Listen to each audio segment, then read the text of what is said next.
মুসলমান বন্ধুগণ, গভীর মনোযোগ। আল্লাহ রাব্বুল ইজ্জত ওয়াল জালাল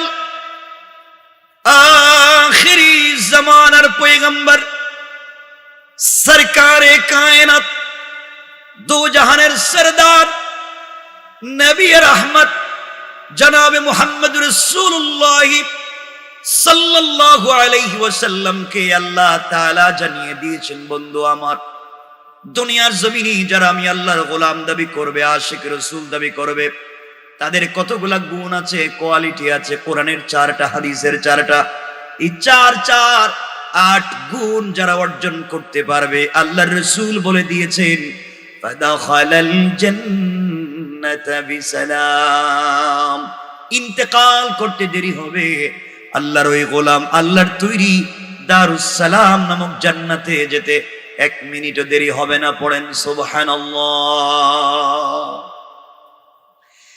1 নম্বর গুণ কোরআনে কারীমের 19 নম্বর পারা 25 নম্বর সূরা আল ফুরকানের 63 নম্বর আয়াতে আল্লাহ বললেন, ওয়া ইবাদুর রাহমানিল্লাযীনা ইয়ামশুনা আলাল আরদি হাওনা।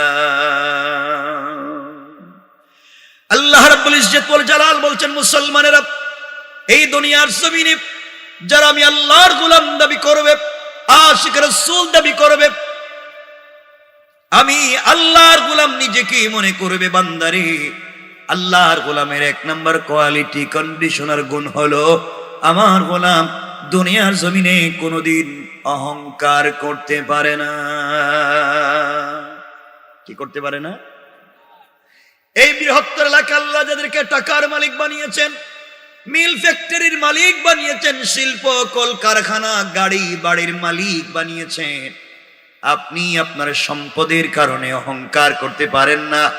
আপনি যদি আপনার সম্পদের কারণে দুনিয়ার জমিনে অহংকার করে বসেন, আবার আল্লাহ চাইলে 10 তলা থেকে থাবড়াইয়া গাছতলায় নামাইয়া দিতে আমার আল্লাহর 1 মিনিটও দেরি হবে না। কোন ঠিক কিনা?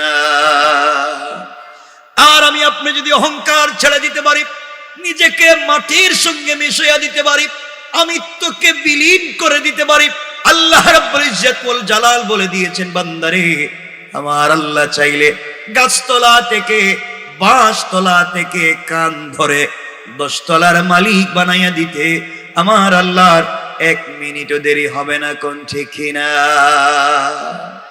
এজন্য আল্লাহর গোলামের 1 নম্বর কোয়ালিটি, অহংকার করা যাবে?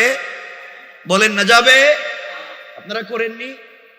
না না, আপনারা তো মোটামুটি ফেরেশতা পর্যায়ে পৌঁছে রয়েছেন, অহংকার করে না।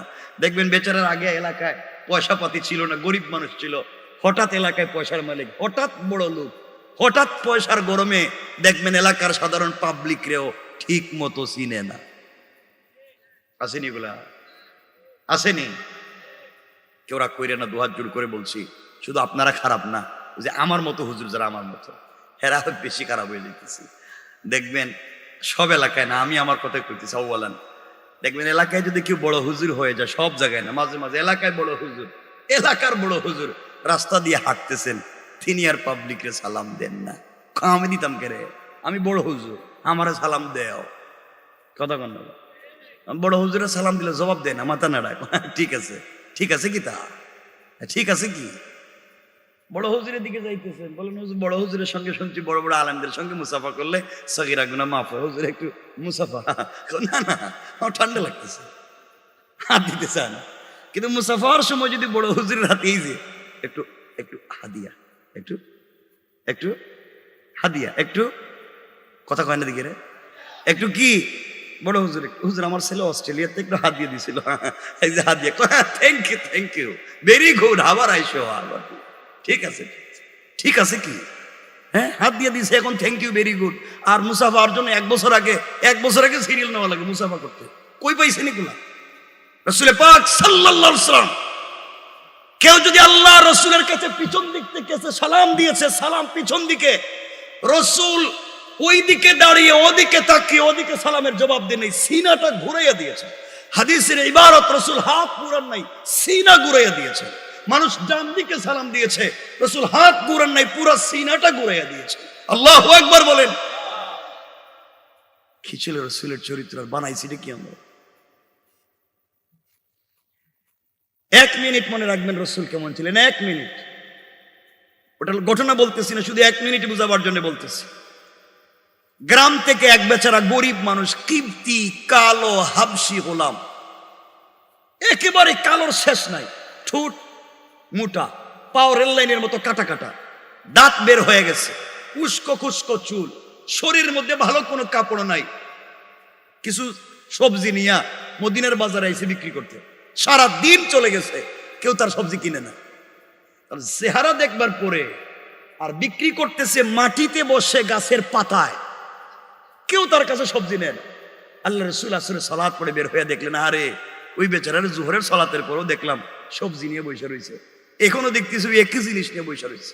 আল্লাহ রাসূল সাল্লাল্লাহু আলাইহি ওয়াসাল্লাম আস্তে আস্তে কাছে গেলেন। আস্তে আস্তে কাছে গিয়ে ওই গোলামের বগল দিয়া দুটো হাত ঢুকায় ধরলেন, চাপ দিয়ে চিৎকার করে বলছেন, ও মদিনার মানুষেরা শোনো, আমার এক বন্ধু গ্রাম থেকে সবজি নিয়ে মদিনার বাজারে এসেছে। আমি আমার বন্ধুর পাশে বসলাম, এই যে আমার বন্ধু মদিনার বাজারে সবজি নিয়ে এসেছে গ্রাম থেকে, আমি হলাম শহরের বন্ধু, আমার এটা হলো গ্রামের বন্ধু, কারো সবজি লাগলে আমার বন্ধুর কাছ থেকে নিয়ে যাও। রাসূল যখন ওই কথা একবার বললেন, যেই বেচারার সবজি সারাদিনও কেউ নেয় না, এখন ডাবল দাম দিয়েও রাসূলের হাত থেকে নিয়ে যেতে চায়। আল্লাহু আকবার। গোলাম কাঁদতেছে, কই ইয়া রাসূলুল্লাহ, আপনি যে আমার সত্যি বন্ধু কইলেন, এটা কি আমার ওই সবজি বিক্রি করার জন্য কইছেন, না আসলে আমি আপনার বন্ধু? আল্লাহ রাসূল বলেন, সত্যি তো কইছি। তাইলে আমার মদিনার বাজারে বলেন তো আমি যে আপনার বন্ধু। আল্লাহ রাসূল গোলামটাকে ধরলেন, হাতে হাত রেখে পুরা মদিনার বাজারে ঘুরলেন আর বললেন, শোনো মদিনার মানুষেরা, এই যে আমার বন্ধু গ্রাম থেকে আসছিল সবজি নিয়ে, আবারও যদি আসে আমার বন্ধুর কাছ থেকে তোমরা সবজি নিয়ে যাইবা। ওই যে আমার বন্ধু, আল্লাহ রাসূল তাকে বন্ধু বলে পরিচয় দিয়েছেন। যে মানুষগুলা একবারও তার কাছে আসে নাই, আল্লাহ রাসূল পরিচয় দেওয়ার পরে ওই মানুষটার ওই হাবশি গোলামের হাতের মধ্যে কপালের মধ্যে চুম্বন দেওয়ার মতো লোক মদিনার কম নাই, অনেক বেড়ে গিয়েছে। কন্যা সুবহানাল্লাহ। সাধারণ মানুষের সঙ্গে রাসূল মিশে গেলেন, আর আপনি আমি কি ভাব ধরে বসে থাকি? এই জন্য তো আমাদের জিন্দেগি নষ্ট হয়ে যাচ্ছে। আল্লাহ আউয়ালান আমাদের দিল থেকে অহংকার দূর করে দিক। জোরে পড়েন আমিন, আরো জোরে বলেন। আল্লাহর গোলামের 1 নম্বর গুণ কি বলেন না সবাই? অহংকার করা যাবে? করবেন নি আপনারা? করবেন। শুনেন না, সামনে যাই, খুব দরকারি কিছু কথা বলবো। আল্লাহর গোলামের 2 নম্বর গুণ আল্লাহ বলছেন, ওয়া ইযা খাতাবাহুমুল জাহিলুনা ক্বালু সালামা। আল্লাহ রাব্বুল ইজ্জত ওয়াল জালাল বলছেন, মুসলমানেরা, এই দুনিয়ার জমিনে যারা আমি আল্লাহর গোলাম দাবি করবে, আশিক রাসূল দাবি করবে, আল্লাহর গোলাম নিজেকে মনে করবে, বান্দারে, আল্লাহর গোলামের 2 নম্বর গুণ হলো, আমার গোলামকে কেউ গালি দিলে গালির জবাব দিবে না, আঘাত করলে আঘাতের জবাব দিবে না, গীবত শিকায়ত সমালোচনা করলে জবাব দিবে না, বরং আমি আল্লাহর গোলামকে কেউ যদি গালি দেয়, আমার গোলাম গালির জবাবে গালি না দেয়া ওই ব্যক্তির জন্য শান্তি আর সালামতের দোয়া করে যায়। পড়েন সুবহানাল্লাহ। আল্লাহর গোলামের 2 নম্বর গুণ গালি দেওয়া। সবাই বলেন না বাবা, আপনারা দেননি? দেন, এখন কিছু কয় না, দেখি কিছুই লোকে বাইরে তুই কার ভাব দেখে রাস্তায় আয়, বাসতলায় আয়, গালাগালি করা যাবে না। রব বলছেন খাতাবাহুমুল জাহিলুন, কেউ যদি জাহেলের মতো তোমাকে গালি দিয়েও ফেলে, কষ্ট দিয়েও ফেলে, ক্বালু সালামা, তার জন্য শান্তির দোয়া করো, সালাম দাও। কে দিব আমরা? সবাই বলেন না, দেননি আপনারা সালাম? ওই একজন কইতেছে সব সময় জি জি হ্যাঁ হ্যাঁ, আর সবাই কি তা আল্লাহ জানে, এটি কি তা, এই গুরুস্থান থেকে মরা মানুষ কি এখানে বসে রয়েছে কিনা?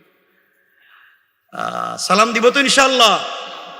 এই যে সালামে যখন আসছি, আমরা একটা হাদিস মেশকাত থেকে নিব, আর একটা হাদিস তিরমিজির থেকে নিব, শামাইলে তিরমিজির থেকে। দুটো হাদিস, একটা আনাস ইবনে মালিক, আর একটা আম্মা জান আয়েশা।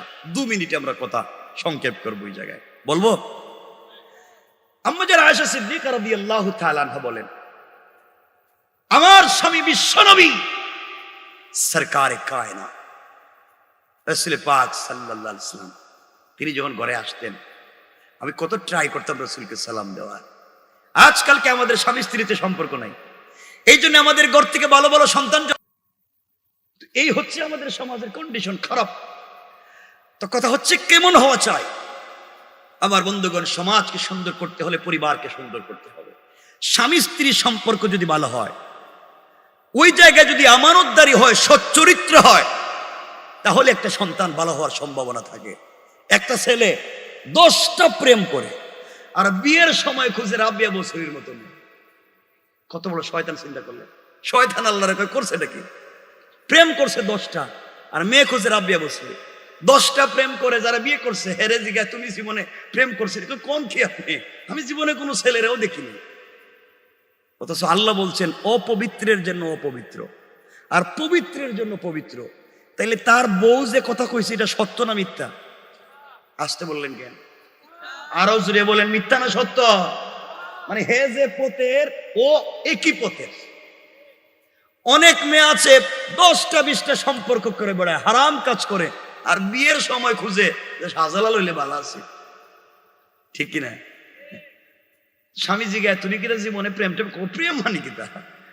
এগুলা রাস্তাঘাটে এই সাইড আস্তাগফিরুল্লাহ কি কোন? আমি তো তসবিহে বসে থাকতাম। অথচ আল্লাহ বলতেছেন ও টাটকা মিথ্যা কথা বলতেছে, আমি তো তৈরি করছি অপবিত্রের জন্য অপবিত্র। এখন ভাই, তুমি যদি আগে যদি নষ্টামি করে থাকো, তুমি মনে মনে বুঝেই ফেলো, তুমি যারা গড়ে আনছো হেও সেম সেম সেম সেম। আর যদি মাঝে মাঝে চেঞ্জ হয়, আল্লাহ বলছেন ওয়ামতাহানাল্লাহু কুলুবাহুম লিত্তাকওয়া, আমি তাকওয়ার পরীক্ষা করার জন্য মাঝে মাঝে একটু ব্যবধান করি। ওটা মাঝে মাঝে 1 লাখে একজন হয়তো করেন, কিন্তু আমরা তো যা হইছি সব এখন আল্লাহর বলি, এই জন্য ঘরে শান্তি নাই। অথচ বিশ্ব নবী ঘরের ভিতরে হোয়াইট ডোর নাই, আলমারি নেই, শোকেস নেই, এয়ার কুলার নেই, এয়ার কন্ডিশন নাই, টাইলস নাই, সিরামিক নাই, কিচ্ছু নাই।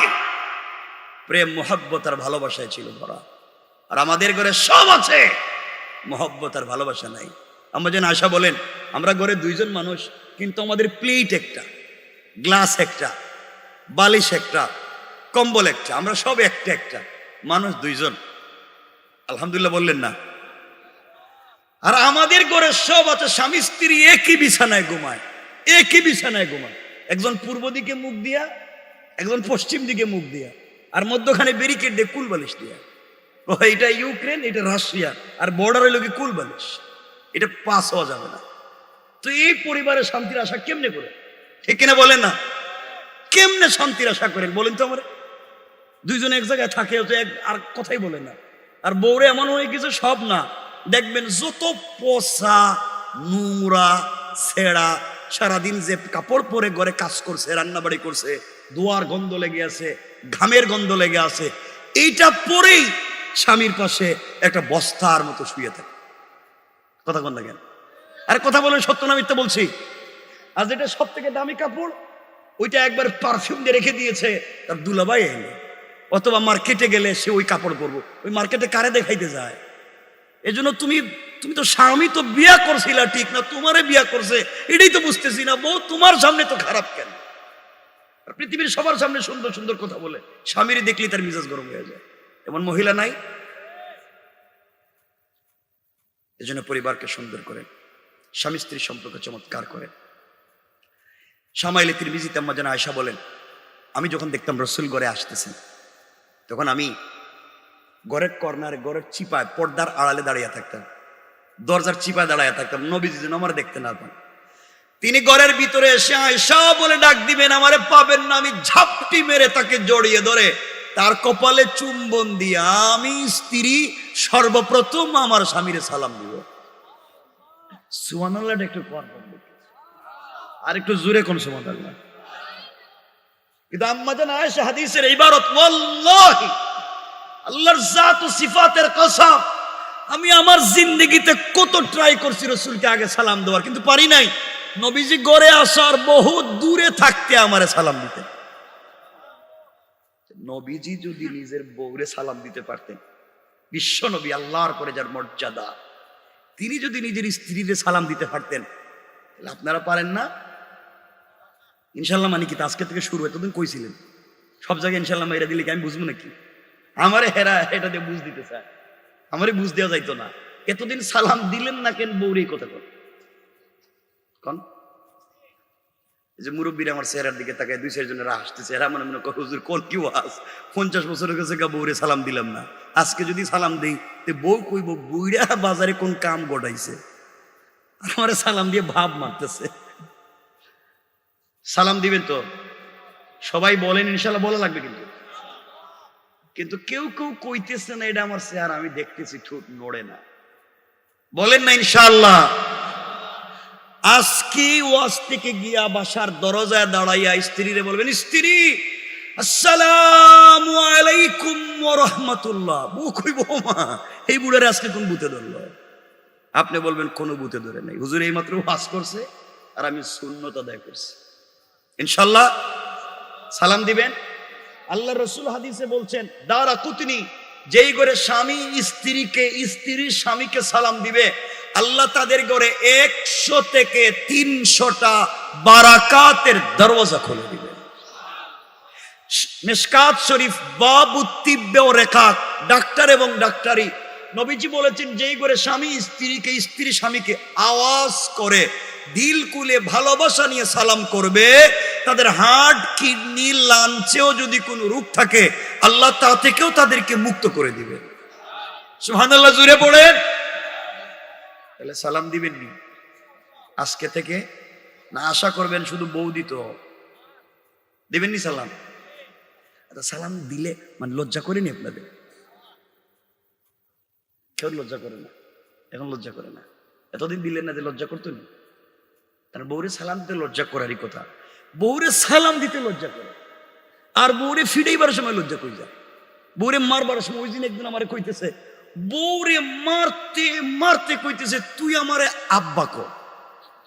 নাউজুবিল্লাহ কইলেন, চিন্তা করছেন? বউ মায়ের খাইতে খাইতে পায়া ধরে বলতেছে তুই আমার বাপ, আমার ছেড়া দে। বন্ধু বান্ধবের কাছে গিয়ে বলতেছে তোমরা আমারে চিনুনি রে, আমি কেডা? আমি বউরে বাপ ডাকাইয়া দিস। শয়তান, আল্লাহ রে আল্লাহ, আমার শয়তান বানাইয়া তোমার কি লাভ হইছে? এই কামটা তো আমিও করি নাই। কথা বলেন না কেন? চিন্তা করেন মানুষ কই পুচ্ছে গিয়া। এই জন্য আল্লাহর ওয়াস্তে আপনারও বাইচা গেলেন, আমিও বাইচা গেলাম এই অবস্থার কারণে। বোম্বাই যেতেছেন, কষ্ট হইতেছে নি? অসুবিধা হইতেছে নি? আমি সংক্ষেপ করে দিই, বসবেন নি 1 ঘন্টা? উঠেন, শুধু উঠেন, দেখি উঠে কে উঠে দেখি, তবে কয়ে দিন কিন্তু উঠেন শুধু। আমি পয়সা থাকবো আর আপনারা উঠবেন, সালাম দিবেন ইনশাল্লাহ। বলেন পরিবার অনেক, আসলে বাস্তব কথা বলতেছে, পরিবারে বারাকা দিবেন রব, শুধু সালামটা করেন। হাদিসের বাকি অংশ বইলে দিতাম না, হাদিসের পয়লা অংশ, বাকি অংশ কয়ে দিতাম না। বাকি অংশ হইল পরিবারে যদি বারাকা চাও, কারণ আজকালকে অধিকাংশ স্বামী মারা যায় শুধু স্ত্রীর মানসিক নির্যাতনের কারণে। এটা সত্য, এটা আমার কথা না, এটা ডাক্তারের রিপোর্ট।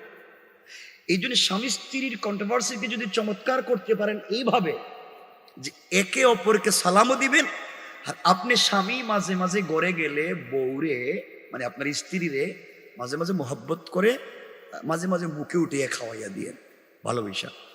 পারবেন না? 1-2 জনে কইছে, হ্যাঁ তুমি বিয়া করো নাই কে? বাকিগুলা করে নাই, এদের কপালে বিয়া নাই তো। এরা বিয়া করতো না, এরা প্রেম করে 10-12টা, কিন্তু বিয়ে করে না। বিয়ে করবো কেমনে? বিয়ে করে না। মাঝে মাঝে স্ত্রীরে নিজের হাতে খাওয়াইয়া দিয়ে। আম্মা যেন আয়েশা বলতেন সামাইলে তিরমিজিতে ওই হাদিসে, যে আমার মনে পড়ে না আমি রসুলের ঘরে আসার পরে নিজের হাত দিয়ে খাবার খেয়েছি, সারা জিন্দেগি রসুল আমাকে খাইয়ে দিয়েছেন, আর আমি রসুলকে নিজের হাতে খাইয়ে দিয়েছি। কি ভালোবাসা ছিল স্বামী স্ত্রীর। খাদিজাতুল কুবরা বিশ্বনবী, স্বামী স্ত্রীর চমৎকার সম্পর্ক ছিল।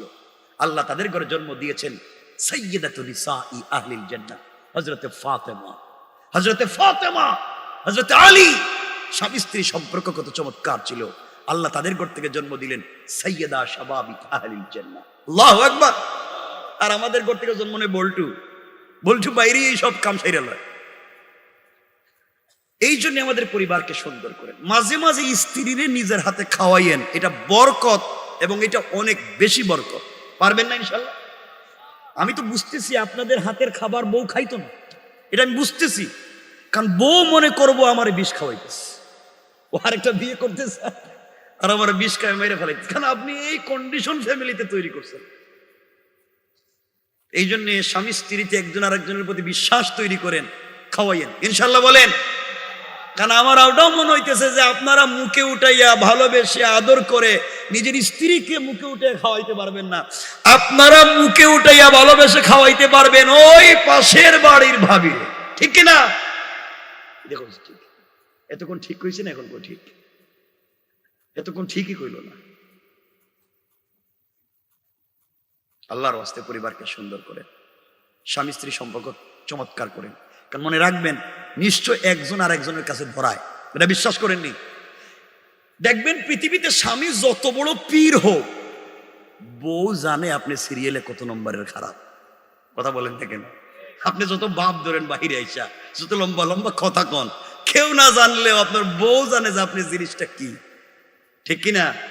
ওই কথাটা মনে পড়ছে। এই জন্য যত ভাব ধরেন, বউর কাছে আপনি কিচ্ছু না। আপনি প্রাইম মিনিস্টার, বউ কয় কি তার প্রাইম মিনিস্টার, বউর কাছে কিচ্ছু নাই।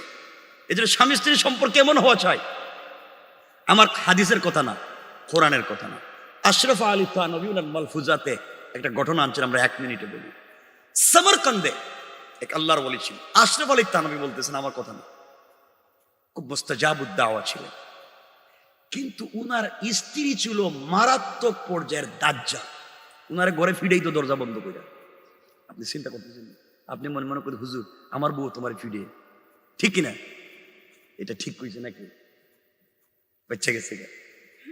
যাই হোক, উনির দরজা বন্ধ করে ও বউ মারে আল্লাহর ওলি। কিন্তু আল্লাহর ওলি ধৈর্য ধারণ করে, সবর। আর এই সবরের কারণে আল্লাহ তাকে মুস্তাজাবুদ দাওয়া বানিয়ে দিয়েছেন। তিনি শুধু একটা চিন্তা করেন, এই মহিলাকে যদি আমি ছাইড়া দিই, আমি ভালো একটা বিয়ে করতে পারবো। কিন্তু ওই মহিলা তো আরেক পরিবারে যাবে, আরেক জায়গায় গিয়ে ভাবে ডিস্টার্ব করবে। তাইলে উম্মতরে ডিস্টার্ব না কইরা যা পারে আমারে করুক, আমি ভেজাল নিয়ে থাকি, এরপর উম্মত ভালো থাকুক। আল্লাহু আকবার। চিন্তা করে, এই বুজুর্গের কাছে 3 জন ব্যক্তি বায়াত হওয়ার জন্য আসতেছে। আল্লাহর ওলি ইবাদত করার জন্য জঙ্গলে গেছেন, বোর জ্বালাতন পাইয়া। 3 জন বাড়ি এসে দেখে একজন মহিলা বাড়ির উঠান, আঙ্গিনা চিনেন, উঠান চিনেন, উঠান ঝাড়ু দিতেছে।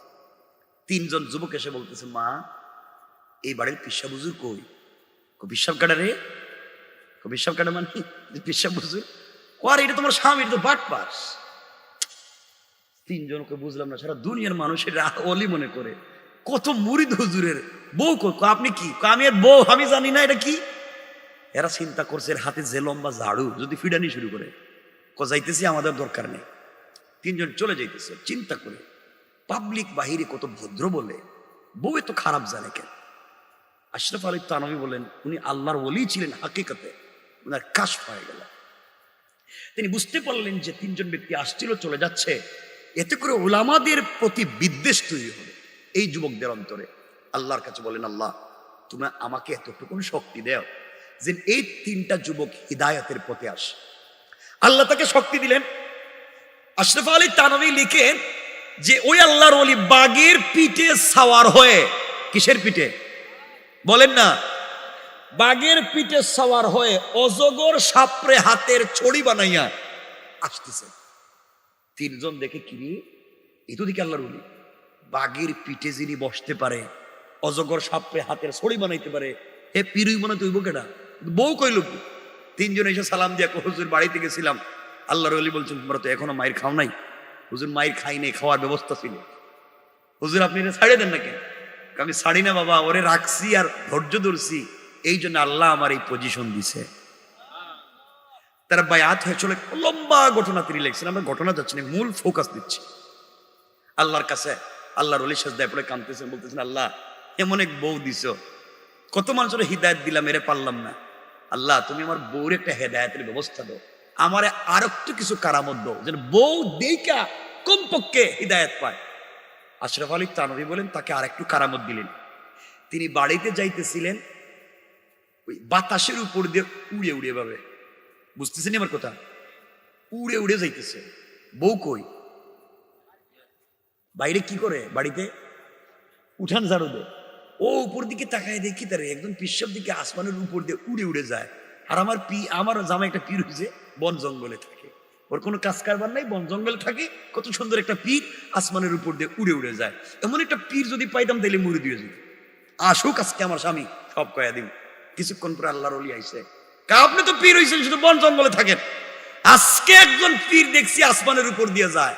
আমার যে কি বিশ্বাস জন্মিছে এর উপরে, ওই পীরের সন্ধান করার কাছে বায়াত হওয়াই লাগবে, ওর কাছে গেলেই সব ঠিক। আল্লাহর ওলি বলছেন তুমি কি তা এই পীরের কাছে মুড়ি দিতে চাও? ও চাও মানি 100% চাও। ওইটা তো আমি ছিলাম, তোমার স্বামী বল্টু, ওই যে আমি। আপনি মানি আমি, তুই যে আসমানের উপর দিয়ে উড়ে উড়ে গেছে, তুমি যার কাছে বায়াত হইতে চাও, এটা তো আমি তোমার স্বামী। আপনি এই জন্যই তো দেখছি একটু কাইতিয়ে যায়। কিছু বুঝলেন? চিন্তা করলেন নি? সব মানে সব ঠিক, স্বামীর কথা শুনলেই সব উল্টে দিস। তো এমনই হচ্ছে এই পরিবারে, স্বামী যাই হোক এর কাছে কিচ্ছু না, ঠিক কিনা বলেন না? আপনাদের অসুবিধা হচ্ছে? বলতে চাইলাম পরিবারকে সুন্দর করতে হবে, আপনি যাই হন স্ত্রীর কাছে কিছু না। এই জন্য আমরা পরিবারকে সুন্দর করবো তো ইনশাল্লাহ, বলেন ইনশাল্লাহ। সুন্দর যদি করে উপকার কি দেখেন, পরিবার যদি সুন্দর হয় উপকার কি হবে, আমরা ওই কথাগুলা বলে আলোচনা সংক্ষেপ করব, দেরি করব না, আপনাদেরকেও কষ্ট দিব না, খুব মনোযোগ দিয়ে কয়েক মিনিট শোনেন। আমার বন্ধুগণ, আপনাদের দিলে একটা ঘটনা লাগাই দিতে চাই।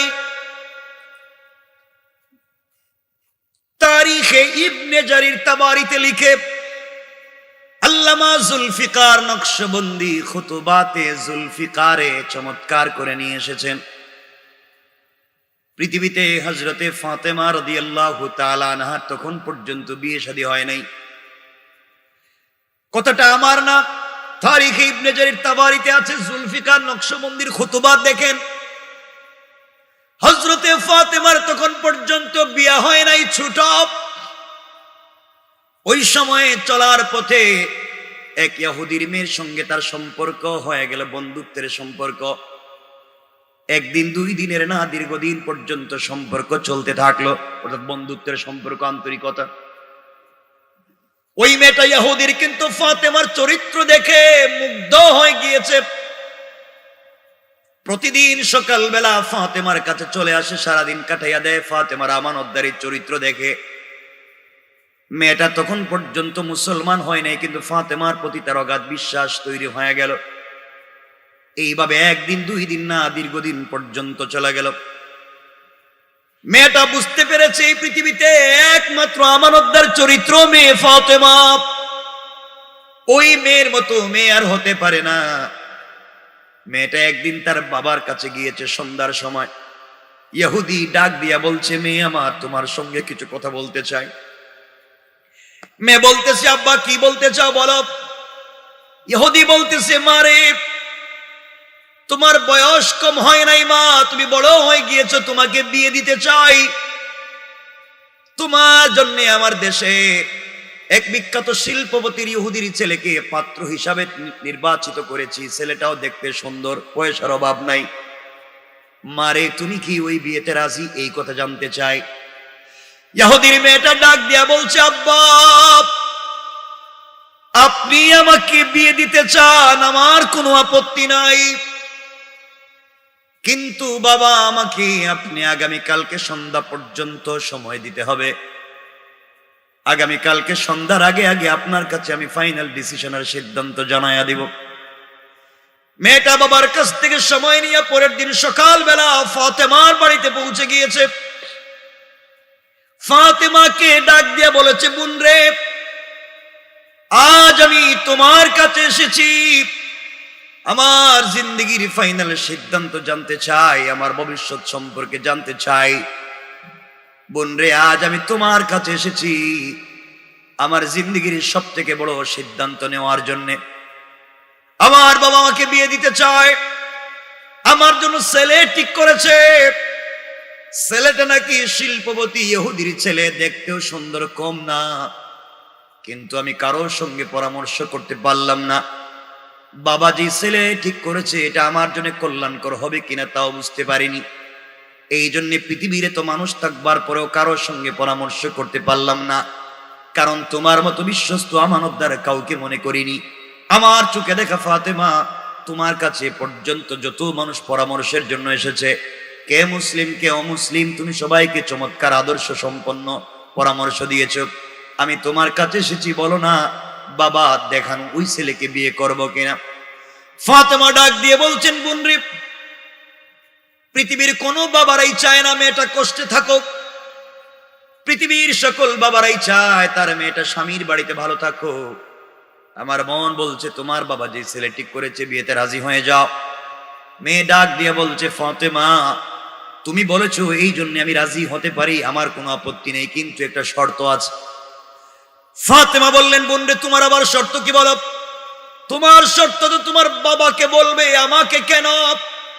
ইহুদির মেয়ে ডাক দিয়া বলছে, ফাতেমা আমার শর্ত হলো আমি বাবার দেখানো ওই ছেলেকে বিয়ে করতে রাজি, শর্ত একটাই, তুমি যদি আমার বিয়েতে যাও, তুমি যদি আমার বিয়েতে গিয়ে আমার পাশে বসে আমার জন্য সৃষ্টিকর্তার কাছে কল্যাণ কামনা করো, কারণ আমার চোখে দেখা তোমার মতো আমানতদার ভদ্র সৎ চরিত্রবান মেয়ে আর নাই, সুতরাং তুমি আমার পাশে বসলেই শুধু আমি বিয়েতে রাজি। ফাতেমা ডাক দিয়ে বললেন, দেখো আমি একজন মুসলিম, তুমি ইহুদি, তোমার বিয়ে বাড়িতে যদি আমি যাই আমার বাবাকে মানুষ গালি দিবে, টিটকারি করবে, তোমাদের সোসাইটিতে তোমাকে গালাগালি করবে। মেয়েটা ডাক দিয়া বলছে, ফাতেমা কে কি বলতে চাইলো আমি জানতে চাই না, আমি একথাই শুধু বুঝতে চাই, তোমাকে পাশে না বসায়া এই পৃথিবীর কোন ছেলেকে কোনোদিন বিয়ে করব না। ফাতেমা আবেগী হয়ে গেলেন। এক পর্যায়ে ডাক দিয়ে বলছেন, বোন রে, ইনশাআল্লাহ তোমার বিয়েতে যাব, তোমার জন্য কল্যাণ কামনা করব। সংক্ষেপ কথা, মেয়েটা বাবার কাছে চলে গিয়েছে। বাবার কাছে গিয়ে বলছে, আব্বা জান তুমি আমার জন্য যে ছেলেটি করেছো ওই বিয়েতে আমি রাজি, আমার আপত্তি নাই। বাবা ছেলেটা দেখতে সুন্দর নাকি আমি জানতে চাই না, ছেলের বাড়ি আছে নাকি তাও জানতে চাই না, পয়সা আছে কিনা তাও জানতে চাই না, আপনি আমার জন্য ঠিক করেছেন আমি বিয়েতে রাজি। ইহুদি খুশি হয়ে গিয়েছে, আমার একমাত্র সন্তান মেয়ে বিয়েতে রাজি হয়ে গিয়েছে, ইহুদি খুশি। মেয়ে ডাক দিয়া বলছে, আব্বা জান আমি বিয়েতে এমনি এমনি রাজি হই নাই বাবা, আমার একটা শর্ত আছে। মারে বলো না তোমার বিয়েতে আবার শর্ত কি, কি আমার কাছে চাও? মেয়ে ডাক দিয়া বলছে, আব্বা জান আমি পৃথিবীর কোন জিনিস তোমার কাছে আমি চাই না, আমার বিয়েতে আমার বান্ধবী এই পৃথিবীর সব থেকে আমানতদার বিশ্বস্ত মেয়ে, যাকে আমি চোখে দেখেছি দীর্ঘদিন, মুহাম্মদ ইবনে আব্দুল্লাহর মেয়ে ফাতেমাকে এই বিয়েতে ইনভাইট করেছি, এই বিয়েতে দাওয়াত করেছি, ও কিন্তু বিয়েতে আসবে, এই শর্তে আমি বিয়েতে রাজি। ইহুদির যেন পায়ের রক্ত মাথায় উঠে গিয়েছে, বললা কি মুহাম্মদ আমার জাত শত্রু, আমার ধর্মের বিরুদ্ধে কথা বলে, ওর মেয়ে যদি আমার বাড়িতে আসে আমার মান সম্মান থাকবে না, প্রয়োজন বুঝে তোমাকে পৃথিবীর কোন ছেলের কাছে বিয়ে দিব না, এরপরেও ফাতেমাকে এই বাড়িতে আসতে দিব না। মেয়ে ডাক দিয়া বলছে, আব্বা জান কোনদিন আপনার সামনে দাঁড়িয়ে আমি কোনো কথা বলি নাই, আপনি জিন্দেগিতে যা বলেছেন সব কথা মেনে নিয়েছি। বাবা আজ আমি আপনাকে একটা কথা বলতে চাই, সহজ করে বলতে চাই, মুহাম্মদ ইবনে আব্দুল্লাহর মেয়ে ফাতেমা আমার বান্ধবী, তাকে যদি আমার বিয়েতে আসতে আপনি বাধা দেন, আসমান জমিন ভেঙে যেতে পারে, দুনিয়া ধ্বংস হয়ে যেতে পারে। ফাতেমাকে এই বাড়িতে আমার পাশে না বসায়া পৃথিবীর কোন ছেলেকে কোনোদিন বিয়ে করব না। আল্লাহু আকবার, আর জোরে বলেন আল্লাহু আকবার। আপনাদের আওয়াজ কমতেছে, আমি আওয়াজ কমাই দিতেছি, 11:30 হয়ে গেছে নাকি? কষ্ট হচ্ছে? কয়েক মিনিট রেখে দিল, কিন্তু আপনারা তো আওয়াজ দিতেছেন না। কয়েক মিনিট শুনেন আমার বন্ধুগণ। ইহুদি চিন্তায় পড়ে গেছে গা, একটা মাত্র মেয়ে, এত সম্পদ আমার, যদি বিয়ে দিতে না পারি মানসম্মত থাকবেই না, পাবলিক কি বলবে। ইহুদি তো একটা কৌশল করছে, কৌশল করে বলে, মা সত্যি তোর বিয়েতে ফাতেমা আসুক, আমার আপত্তি নেই, আমি রাজি, এরপরে তুই বিয়েটা কর। মেয়েটা খুশি হয়ে গেছে। ইহুদি বলতেছে, মা রে, আমার একটা শর্ত আছে। বাবা তোমার শর্ত কি? আমার শর্ত হলো ফাতেমা যদি তোমার বিয়েতে আসতে হয়, কারণ তোমার বিয়েতে আমি যাদেরকে ইনভাইট করব, এটা আমাদের সোসাইটির সব থেকে পয়সাওয়ালার ছেলে মেয়েরা আসবে, দামি দামি কাপড় পরবে, দামি দামি অর্নামেন্টস জুয়েলারি পরবে, দামি দামি গিফট নিয়ে আসবে। মোহাম্মদ ইবনে আব্দুল্লাহর মেয়ে ফাতেমা গরিবের মেয়ে, 3 বেলা 1 বেলা খাইতে পারে না, থাকবার সুন্দর একটা ঘর নাই, পরবার সুন্দর একটা কাপড় নাই। ও যদি আসে পুরা সোসাইটির বেইজ্জত করে দিবে, আসতে আমার বাধা নাই, কিন্তু সে আসতে হলে একটা নতুন পোশাক পরে আসতে হবে, সোসাইটি সামাজিকতা মেনটেন করে আসতে হবে। এই পুরোনো ছেঁড়া কাপড় পরে যেন না আসে, এটা নতুন পোশাক পরে যেন আসে। ইহুদির চিন্তা হলো ফাতেমা নতুন কাপড় পাবেও না, আসতে পারবে? ঘুমাই গেছে নাকি? আসতে পারবে? মেয়েটা ফাতেমার কাছে গিয়ে বলছে, বোন তুমি আমার বিয়েতে যাও। আমার বাপ নাম শুনি গালিগালা শুরু করছে। এক শর্তে রাজি, শর্ত হইল তুমি যদি একটা নতুন পোশাক পরে আমার বিয়েতে যাও।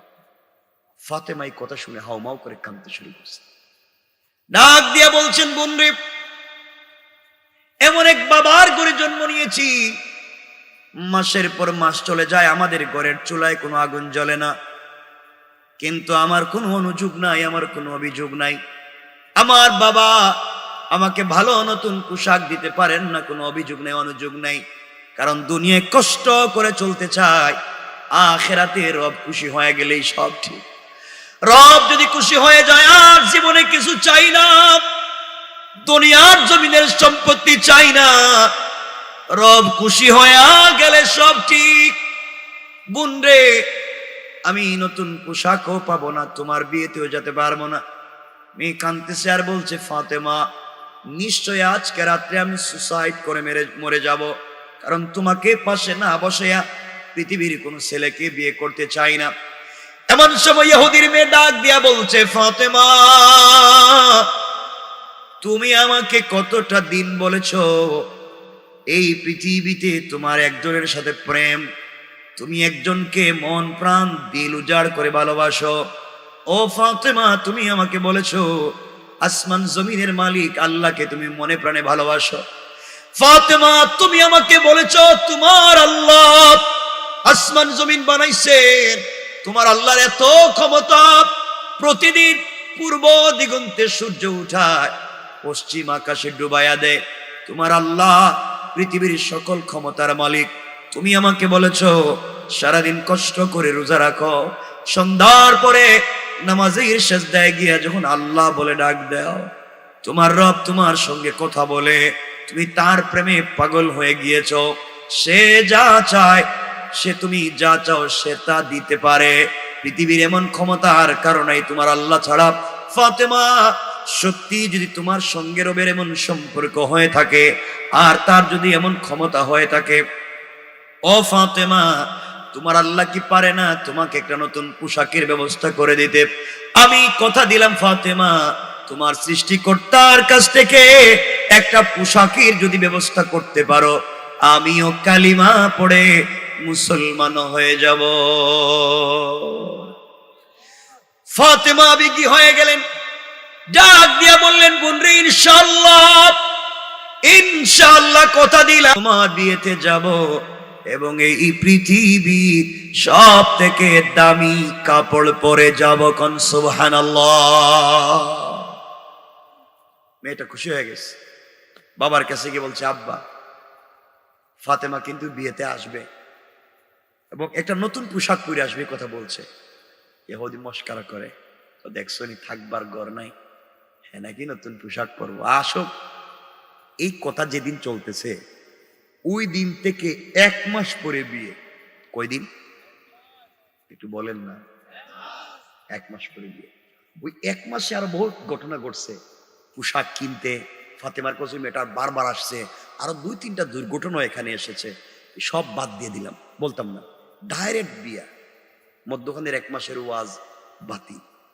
কি ডাইরেক্ট বিয়া, ওয়াজ লম্বা করার সুযোগ নেই। আমার বন্ধুগণ, এই যে মেয়েটা বাবার কাছ থেকে সময় নিয়ে পরামর্শ করছে কার সাথে? কথা কয় না দিদিরা, ফাতেমার সাথে। আর আমাদের দেশের কোন মেয়েরে বাপ যদি আম্মা তোমার জন্য একটা ছেলে ঠিক করছি, নামাজও পড়ে, ভদ্র, দেখতে হচ্ছে খারাপ না, মাশাআল্লাহ ঠিক আছে, নামাজ টামাজ পড়ে, দাড়ি দুড়িও ঠিক আছে, তুমি এই ছেলেকে বিয়ে করবো। আব্বা কি বললেন? আই এম সরি বাবা, ডোন্ট ডিস্টার্ব, আমাকে ডিস্টার্ব করছেন কেন? আমি তো অ্যাডাল্ট, আমি তো ম্যাচুয়ার, আমার বয়স হয়েছে বাবা, আমার ম্যাচুরিটি ঠিক হয়েছে। আমি তো 5 বছর আগে এই বাসতলার বল্টুর ছেলের সাথে প্রেম সাইরা লইছি, আপনি আমার এখন দিবেন কি? আমি তো 5 বছর আগেই লাইন শেষ করে দিচ্ছি। কিন্তু মেয়েটা ইহুদির মেয়ে হলে হবে কি, একজন ভদ্র ভালো মানুষের পাশে থাকবার কারণে, ফাতেমার কাছে থাকবার কারণে সেও সচ্চরিত্রবান হয়ে গিয়েছে, এখনো কালিমা পড়েনি, সে সকল ক্ষেত্রে আমিন মানতেছে ফাতেমাকে, যে ওর কাছে গেলেই সব ঠিক হবে। সুবহানাল্লাহ বললেন না? ধরেন কালকে বিয়ে, কোন দিন বিয়ে? মধ্যখানে এটা তো বাতিল, বিয়ে কোন দিন? কালকে বিয়ে। মেয়েটা এসে বলছে, ফাতেমা সন্ধ্যার সময় এসে বলছে, কালকে আমার বিয়ে, কাপড় পাইছো? ফাতেমা বললেন, আমি তো ভুলেই গেছি কালকে তোমার বিয়ে, আমার তো মনেই নাই, 1 মাসের ব্যাপার তো ভুলেই গেছি। মেয়েটা কাঁদতেছে আর বলতেছে, ফাতেমা তুমি যদি কাপড় না পাও তুমি তো বিয়েতেও যেতে পারবে না, আর তুমি বিয়েতে না গেলে তো আমি বিয়েও করবো না, তাহলে আমার কপালে বিয়ে নেই। মেয়েটা হাউমাউ করে কাঁদতেছে। ফাতেমা দাঁড়িয়ে গেলেন, ওই মেয়েটাকে জড়িয়ে কপালে চুম্বন করে বলছেন, বোন রে তুই কান্দিস না, আমার যার সাথে সম্পর্ক, এখনো তোমার বিয়ের 12 থেকে 20 ঘন্টা বাকি আছে। আমার আল্লাহ যদি চায় 1 মুহূর্তের ভিতরে আমার জন্য কাপড়ের ব্যবস্থা করে দিতে পারে, পারে না? রব বলছেন, আমাকে শুধু যথেষ্ট মনে করো, হাসবি আল্লাহ, আমি যথেষ্ট, এই কথা বলি। আমার বন্ধুগণ, 1 নম্বর গুণ অহংকার করা যাবে না। 2 নম্বর গালি দেওয়া। 3 নম্বর গুণ যে কথার সঙ্গে নিয়ে যেতে চাই, আল্লাহ রাব্বুল ইজ্জত ওয়াল জালাল বলছেন, ওয়াল্লাযীনা ইয়াবিতুনা লিরাব্বিহিম সুজদান ওয়া কিয়ামা। আল্লাহ রাব্বুল ইজ্জত ওয়াল জালাল বলছেন, গোলাম রে, দুনিয়ার জমিনে যদি বিপদে পড়ে যাও, একমাত্র কেবলমাত্র রুকু হবে, সেজদা হবে আল্লাহর কদমে, দাঁড়াবো আল্লাহর জন্য, রুকু করবো আল্লাহর জন্য, সেজদা করবো আল্লাহর জন্য। সেজদায় গিয়ে যদি রবকে যথেষ্ট মনে করে আল্লাহর কাছে কোনো জিনিস চেয়ে বসি, রব বলেছে, কোন বান্দার বান্দি সেজদায় গিয়ে আমার কাছে যদি কোনো জিনিস চেয়ে ফেলে, আমি আল্লাহ তাআলা সাথে সাথে তার জন্য সেই জিনিসের ব্যবস্থা করে দে। মেয়েটা চলে গিয়েছে, কালকে তার বিয়ে, গভীর রাত্র হয়ে গিয়েছে। ফাতেমারও রাত্র গভীর, আমাদের গভীর হয়েছিল, সমান সমান। ফাতেমা গভীর রাত্রে মুসল্লা বিছাইয়া দিয়েছে, মুসল্লা বিছিয়েছে, কারণ চাইতে হবে কোথায়? কোথায় চাইতে হবে? ওই যে সেজদা, সেজদা। আপনারা আমার কথা অন্যদিকে নিয়েন না, আমি একটা কথা বলি, অন্যদিকে নিয়েন না। দোয়া করার সব থেকে দামি জায়গা হচ্ছে সেজদা, রুকু, এবং রুকু সেজদার মাঝখান দাঁড়ায়া দোয়া করার জায়গা। এটা তো ফরজ নামাজে না, নফল নামাজে বেশি বেশি করে সেজদায় গিয়ে দোয়া করবেন। জীবনের যা চাইবেন সেজদায় চাইবেন, কারণ রব আর আপনি ছাড়া সেজদায় আর কেউ নেই, শুধু আপনি আর রব। মন খুলে আস্তে আস্তে তার সঙ্গে কথা বলেন। কিন্তু আমরা সেজদা শেষ করে সেজদায় গিয়ে বলছি সুবহান রাব্বিয়াল আলা, সুবহান। আল্লাহ বলছেন সাব্বাহতানি, অবশ্যই আমি পবিত্র, তুই কি চাস? কালা, আল্লাহ বলছেন আলাইতানি, আমি বড়, আমি পবিত্র, আমি বড়, তুই কি চাস? ও সুবহান রাব্বিয়াল আলা, আপনি বড়। আল্লাহকে জানি তো, আর কি চাস? ও সুবহান রাব্বিয়াল আলা, আপনি বড়। আল্লাহকে জানি তো, বড়, কি চাস? ও সুবহান রাব্বিয়াল আলা। ঠিক আছে, তাশাহুদে বসছে, দুদিকে সালাম ফিরেছে, সালাম ফিরে আল্লাহ আমার একটা বাড়ি দাও। ওটা না কি রে, তুই তো নামাজ শেষ করে দিলি, আমি আর তোর সাথে যে সম্পর্ক ওইটা তো সালামের সাথে সাথে শেষ। তখন তো তুই পাবলিকে চলে গেলি, এতক্ষণ তো আমার সাথে ছিলি। তোকে আমার অফিসে বললাম কি চাস বল, কিছু চাইলে না, এখন আমার এখান থেকে বাইরে কি করছ, হিটে দো হিটে দো। কথা বুঝেন নাই? এর জন্য চাইতে হবে কোথায়? কোথায়? সেজদায় চাইবে। সালাম ফিরানো মানে নামাজ শেষ। শেষ যখন পাবলিকে চলে গেছেন, এখন সবার সঙ্গে কথা বলতে পারবেন, কিন্তু সেজদায় থাকলে রব ছাড়া পৃথিবীর কারো সঙ্গে কথা বলতে পারবেন না। পারবেন? কিন্তু আপনি এত সুযোগ পাওয়ার পরে বললেন না কিছু। যাই হোক, ফাতেমা সেজদায় পড়ে গিয়েছে। কোথায়? কোথায়? আপনারা দেখবেন তারিখে ইবনে জারির তাবারিতে দেখেন, ফাতেমা সেজদায় পড়ে চোখের পানি ছেড়ে আল্লাহকে ডাক দিয়ে বলেছেন, আল্লাহ, এই পৃথিবীতে বলার মতো তুমি ছাড়া আমার যার কোনো জায়গা নাই। আমি যে তোমাকে ভালোবেসে ফেলেছি আল্লাহ, কার কাছে যাব, কার কাছে বলবো, কে আমাকে দিবে? সারাদিন কষ্ট করি, রাত্র হয়ে গেলে যখন নামাজে দাঁড়াইয়া যাই, সূরা ফাতিহা তিলাওয়াত করলে মনে করি তুমি আমার কথার জবাব দিচ্ছ আল্লাহ। আয় আল্লাহ তাআলা, জীবনে তোমার কাছে ফাতেমা কিছুই চাইল না। আয় আল্লাহ, আমি ফাতেমার যদি ভাই থাকতো, বোন হিসাবে ভাইয়ের কাছে কোনো জিনিস চাইলে ভাই আমাকে ফিরিয়ে দিতে পারতো না। আল্লাহ, আজ যদি আমি ফাতেমার মা বেঁচে থাকতেন খাদিজা, আমার মা মক্কার সব থেকে বড় পয়সাওয়ালা নারী ছিলেন, একমাত্র তোমার পথে চলতে গিয়া বাবাকে ভালোবেসে সব সম্পত্তি তোমার রাস্তায় দিয়েছে। আল্লাহ, পৃথিবীতে আমার মাও নাই, বাবার কাছে কোনো জিনিস বলেও তো হবে না। বাবা সারাদিন তোমার গোলামদেরকে, তার উম্মতকে তোমার পথ চিনাইয়া দেওয়ার জন্য রাত দিন কষ্ট করে, কোনো রাত্রে খায়, কোনো সপ্তাহে খায় না। আয় আল্লাহ, রাত দিন কষ্ট করে চলে যায়, ফাতেমা তোমার কাছে কোনোদিন কোনো জিনিসের আবদার করলো না। আয় আল্লাহ, মাসের পর মাস চলে যায়, ফাতেমার ঘরের চুলে আগুন জ্বলে না, তোমার হাবিবের ঘরে খাবার থাকে না, কোনো অনুযোগ নাই, অভিযোগ নাই। আজ আমি তোমার কাছে একটা জিনিসের আবদার করতে চাই আল্লাহ, আমি তোমাকে দিল মন উজাড় করে ভালোবাসি, তুমিও কি সত্যি আমাকে ভালোবাসো?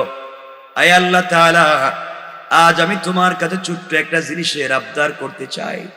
ফাতেমার চাহিদা পূরণের জন্য না, ফাতেমার সৌন্দর্য বাড়াবার জন্য না, আল্লাহ তাআলা এটা যেন দ্বীনের দাওয়াত হয়ে যায়। আমার বাবা মানুষের বাড়িতে বাড়িতে বাজারে গিয়ে দ্বীনের দাওয়াত দেয়, আমি মেয়ে মানুষ হওয়ার কারণে দিতে পারি না। আয় আল্লাহ তাআলা, তোমার কাছে একটা কাপড়ের আবদার করলাম, কোনোভাবে আমাকে একটা কাপড়ের ব্যবস্থা করে দাও। ওই কাপড় পরে ইহুদির মেয়ের বিয়ে বাড়িতে যেতে চাই, এটা আমার চাহিদা পূরণের জন্য না।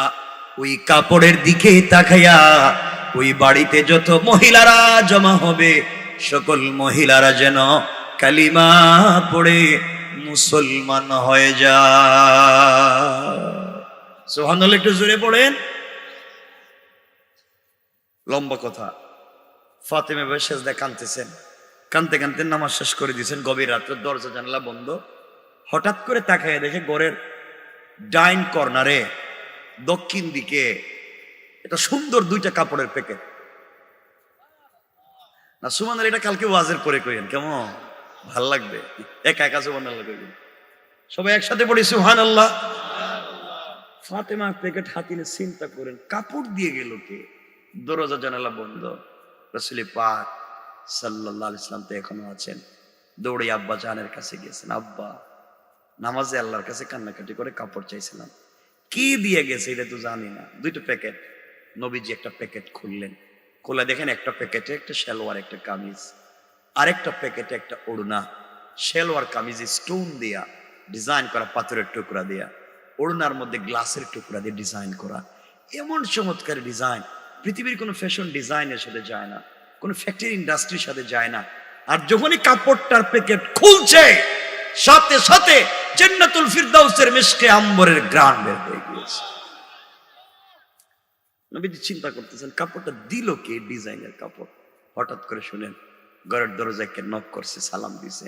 নবীজি বললেন কে? কানাস জিব্রাইল। ইয়া রাসূলুল্লাহ, আমি জিব্রাইল এসেছিলাম। নবীজি বলেন ফাতেমা একটু ঘরে যাও, রাত্রে জিব্রাইল এসে এখানে একটু কথা কই। জিব্রাইল এসে হাজির হয়ে গেলেন। রাসূল পাক কি বলছেন, রাসূলুল্লাহ কাঁদতেছেন কেন? আল্লাহর পক্ষ থেকে সালাম গ্রহণ করুন। আর কাপড় নিয়ে কাঁদতেছেন কেন? নবীজি বলছেন জিব্রাইল কাপড়টা ফাতেমা দিল, কোথায় পাইলো? জিব্রাইল বলছেন ইয়া রাসূলুল্লাহ, আপনি আজকে সুসংবাদ গ্রহণ করুন, আমি সিদরাতুল মুনতাহায় ছিলাম, রব আমাকে ডাক দিয়ে বলছেন জিব্রাইল কোথায়? আমি বলছি সিদরাতুল মুনতাহায়। আল্লাহ বলছেন জিব্রাইল, আমার আমার ফাতেমা জীবন যৌবন ভর আমার জন্য আমার প্রেমে পাগল হয়ে আমি ছাড়া কারো কাছে কিছু চায় না, আমাকেই যথেষ্ট মনে করেছে। তার বিশ্বাস রব চাইলে দিতে পারে, আমার কাছে চাইছে যা জান্নাতুল ফেরদাউসে, আর আমার ফাতিমার জন্য একটা পুরা ড্রেস কাপড় নিয়ে হাজির হয়ে যা। ইয়া রাসূলুল্লাহ, আমি তো নিয়ে আইছিলাম। নবীজি আরো কতক্ষণ কাঁদলেন। মা মরা মেয়ে, আহারে, এই মেয়েটাও খাইয়া না খাইয়া রবরে চিনতে পারছে। লম্বা আলোচনা। নবীজি জিবরিল চলে গেলেন, নবীজি ফাতেমাকে ডাকলেন, বলেন মা কাপড়টা নিয়ে যাও, আগামীকালকে বিয়ে বাড়িতে যাইও, পর্দার সাথে যাইও। কিসের সাথে? তুই পর্দার সাথে। ফাতেমা কি পর্দা করবে না? কিছু কয়না দেখি, পর্দা করবে না? এরপরে নবীজি বলছেন পর্দার সাথে যাইও। এখানে একটা লম্বা আলোচনার কারণে বলছেন, উম্মতকে শিক্ষা দেওয়ার জন্য। কারণ নারীরা যেই দিন দেখবেন লিপস্টিক, আলতা, এরপর আলকাতরা, হিল, জুতা খুব ডিজাইন করে, এক্সট্রা অর্ডিনারি করে, খুব স্মার্টনেস তৈরি করে বডির মধ্যে, ওই দিন পর্দা করে। কথা বলেন না কেন? পর্দা করে না। নবীজি বলছেন তুমি পর্দা করে যে সংকেত। হযরতে ফাতেমা পরের দিন এই জান্নাতি পোশাক পরে ইহুদির মেয়ের বিয়ে বাড়িতে হাজির। এটা সুবহানাল্লাহ কোন না? 1-2 মিনিট আমরা কথা কইব, সুবহানাল্লাহটাও কই দিবেন না, আর একটু জোরে সুবহানাল্লাহ কোন। যেই মাত্র ফাতিমা বিয়ে বাড়িতে ঢুকছে, পুরা বাড়ি জান্নাতি কাপড়ের আলোতে আলোকিত হইয়া পুরা বাড়ি জান্নাতুল ফিরদাউসের মেশকে আম্বরের গ্রানে মুখরিত হয়ে গিয়েছে। আল্লাহু আকবার। এই বাড়িতে যত মহিলারা জমা হয়েছে সবাই সে ফাতেমারে ধরছে, বোন গরিবের মেয়ে, আমরা তো মনে করছি আইতেই না, তুই এত ডিজাইন করা কাপড় কোথায় পাইলি? এত ডিজাইন, এমন পারফিউম, কি সুন্দর ডিজাইন করা, তার উপরে আবার স্টোন দেওয়া, গ্লাসের টুকরা দিয়ে ডিজাইন করা, কোথায় পাইছ? ফাতিমা বলছেন কিনে আনছি। কে কয় কোথায় কিনে আনছ? মার্কেট থেকেই তো কিনছি। আমরা তো মার্কেট চিনি, দোকান চিনি, মার্কেটের সিপা গল্লিও চিনি, কোন জায়গায় ফুচকা চটপটি পাওয়া যায় এটাও জানি, এমনকি ম্যানেজারের মোবাইল নম্বরও তো আমাদের মোবাইলে আছে। কথা কোন থাকে? কিন্তু এমন কাপড়ের ডিজাইন তো দেখলাম, এমন ডিজাইন স্মার্ট কালেকশন তো কোথাও পাইলাম না। যেই মেয়ের বিয়ে হওয়ার কথা ওই মেয়ে কাপড় দেইকা তার বাপের কাছে গিয়ে বলছে, আব্বা তুমি বলছিলে ফাতেমা আসবে না, এমন ডিজাইনের কাপড় পরছে, আর তুমি আমারে যেটা কিনে দিছ এই কাপড় দিয়ে তো ফাতেমার জুতাও মুছা যাবে না। সুবহানাল্লাহ বললেন না? আব্বা ফাতেমার মতো কাপড় না দেওয়া পর্যন্ত কিন্তু বিয়া করতাম না। লাগছেনি পেস? আল্লাহু আকবার বললেন না? ভাই তুমি 12টা মারা ঠাকেছে, ভাল লাগে না? আরে ভাল লাগে না তো কি কইতাম, কইতেছি তো নিজে একবারে মানে ইচ্ছার বিরুদ্ধে কইতেছে, কষ্ট হয়। আমরা সংখ্যালঘু সম্প্রদায়, বুঝলেন না? এই জন্যই সমস্যা। আবার বন্ধুগণ সংক্ষেপ করে দিই, কিছু কইেন না, দেখা দিব কিন্তু 12টা হয়ে গেছে কাছাকাছি। হ্যাঁ আপনারা কইলে কি আমার চলবো? কথা তো আপনাদেরই রাখছি। এই যে আমার কইছো 9:30টার ভিতরে আইবেন, তাহলে কিন্তু ঝামেলা আছে। আরেক বেড়ার ওয়াজরে ফালাইয়া তুই আইস, এখন আর দেন আমারে কজরা আরেকটু ঠান্ডা, আরেকটু চা খান। এই যে চিন্তা করছেন নি? যাক, মাদ্রাসার কল্যাণ হইলি আলহামদুলিল্লাহ। আমার বন্ধুগণ এই বাড়িতে যত মহিলারা জমা হয়েছিল সকল মহিলারা তাদের স্বামীদেরকে অভিভাবকের কাছে গিয়ে বলছে, খবরদার এই বিয়ে বাড়িতে 1 ফোঁটা পানিও কেউ পান করতে পারবে না, যদি ফাতেমার মতো কাপড় না দেও কোনো বিয়ে শাদীতে খাইতে পারবে না। সুবহানাল্লাহ বলেন না। পেঁয়াজ তো পুরোটাই লাগছে। এখন মহিলারা এসে কয়, ফাতেমা কাপড়টা দেখতে সুন্দর না, কিনা যাবে? ফাতেমা কোন, শোনো ওই কাপড়টা একটু হাত দিয়ে এভাবে ঘষাইয়া বাড়ি থেকে ঘুমাও। তোদের বাপ দাদা সদ্য গোষ্ঠীর সম্পত্তি যদি বিক্রি করো, এই কাপড় কিনা তো দূরের কথা, এর একটা পাথরের টুকরাও কিনতে পারবো না। আল্লাহু আকবার, জোরে বলেন না। মহিলাদের জিদ কম না বেশি? কথা বলেন না কেন? এ কথা যখন বলছে, দেখছো নি গরিবের মেয়ে থ্রেড মারে, আমরা নাকি কিনতে পারতাম না? মহিলারা দরকার হলে কিডনি বিক্রি করুন। এরপরও কিন্তু আইফোন 16 প্রো ম্যাক্স একটা দরকার, ঠিক কি না? এটা ঠিক কয় কেরে? আইফোন দরকার নাকি? আমার বন্ধুগণ, ফাতেমা বলছেন কিনে আনছি। মহিলারা বলছে, ফাতেমা এমন ডিজাইনের কাপড় কোন মার্কেটে? ফাতেমা বলছেন, এটা ভিআইপি মার্কেট, যে কেউ মার্কেটে যাইতে পারে না, এটা ভিআইপি, আমার মতো মানুষ ছাড়া এই জায়গায় কেউ যাইতে পারে না। মহিলারা কো, তুমি কি আমাদের সাথে ভিআইপি মনে করো? আমরা কি টাকাওয়ালা না? কোথায় রে টাকাওয়ালা, আমি তো ভিআইপি, নাইলে এই কাপড় তোমরা কিনে দেখাও। মহিলারাও চিন্তা করে, কিনলে কই পাবো? সুন্দর করে, ফাতেমা কোত্থেকে কিনছো একটু কও না। ফাতেমা বললেন, শোনো তাহলে, আমি যেই মার্কেট থেকে কাপড় কিনেছি ওই মার্কেটের নাম হলো জান্নাত,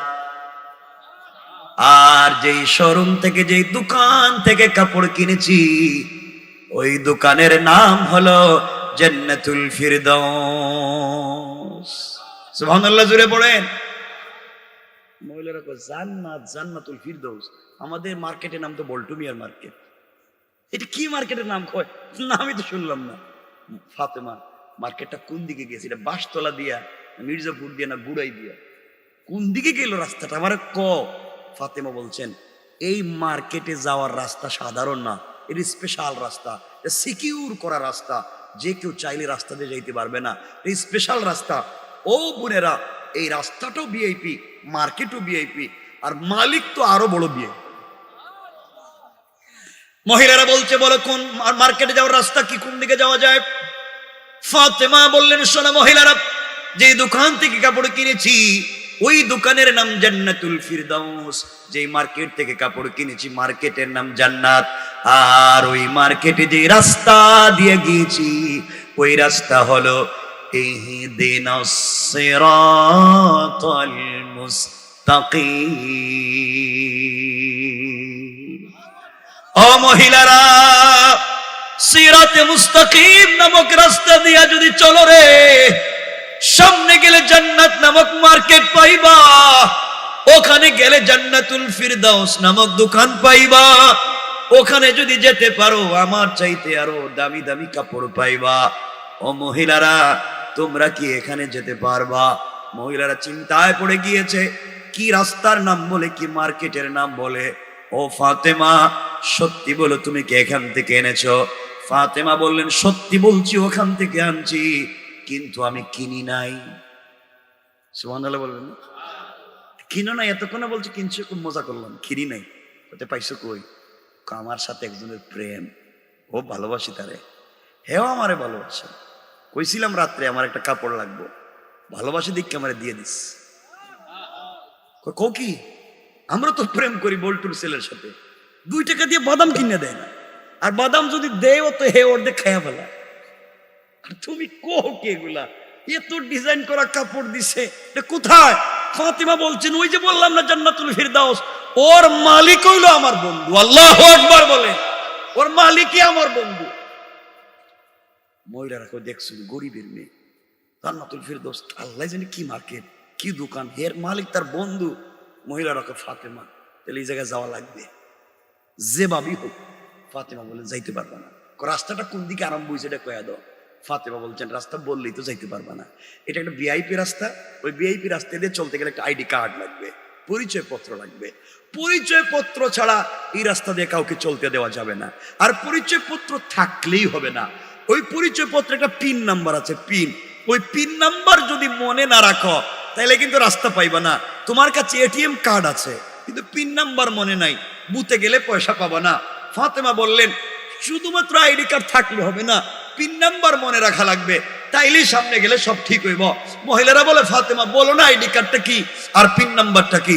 ফাতেমা বললেন শোনো, সিরাতে মুস্তাকিম নামক রাস্তা দিয়ে যদি চলতে হয় একটা আইডি কার্ড লাগবে। ওই আইডি কার্ডের নাম হলো ইসলাম, আর পিন নাম্বার হলো লা ইলাহা ইল্লাল্লাহু মুহাম্মাদুর রাসূলুল্লাহ।